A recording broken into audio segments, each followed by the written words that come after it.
What's up? Currently on the road to surprise my dad for Father's Day. He has no idea that I'm coming, so it should be a great Father's Day weekend. But I'm just on the road right now listening to a podcast about the current real estate market. I'm not gonna have time on Sunday or Father's Day like I usually do to make one of these videos, so figured I'd just do it on the fly and on the road. But anyways, this podcast is kind of talking about the current real estate market, what's driving prices, why is it the way that it is. And part of the reason why I wanted to do this topic is because it's going to be super interesting to see what this looks like in a couple of months when I do the next recap video. And kind of looking to see what the market looks like then compared to when it is when I recorded this. So without further ado, let's get into it. In my personal opinion, I think it comes down to three things. 1, low interest rates. 2, simple economics and supply and demand. And 3, material costs. These are the three main reasons why I think the market is the way that it is, and also why I don't think there will be a real estate market crash.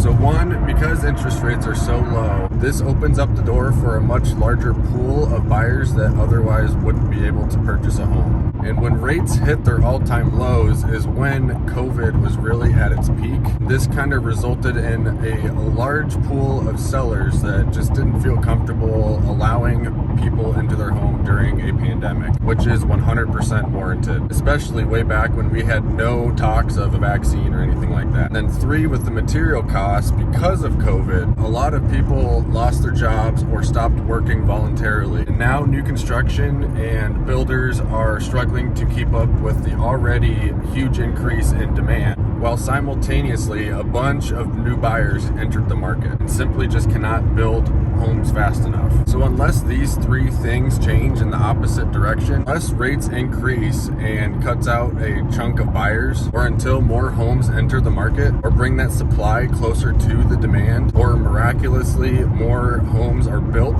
the market will stay this way for quite some time. Now, I don't think there will be a real estate market crash, but I also don't have a crystal ball. So if anybody tells you in confidence or 100% certainty that there will be a real estate market crash or there will not be a real estate market crash, they must have a crystal ball, because seriously, nobody knows what's going to happen or if anything is going to happen, when things will change or if things will change. You kind of get the picture. But I don't think there will be a real estate market crash, because what we are seeing currently, as I mentioned, are all market related conditions.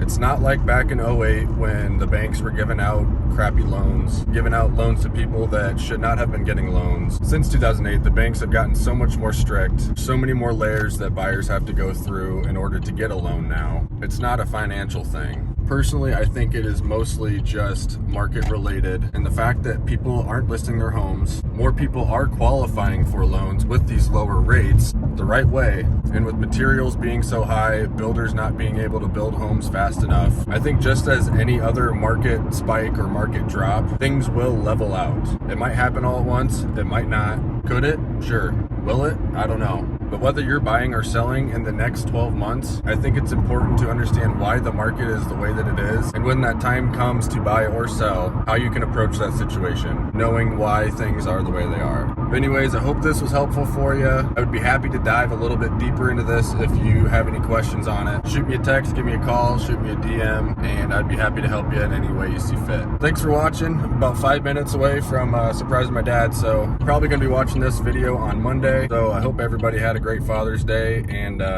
I'll see you next week.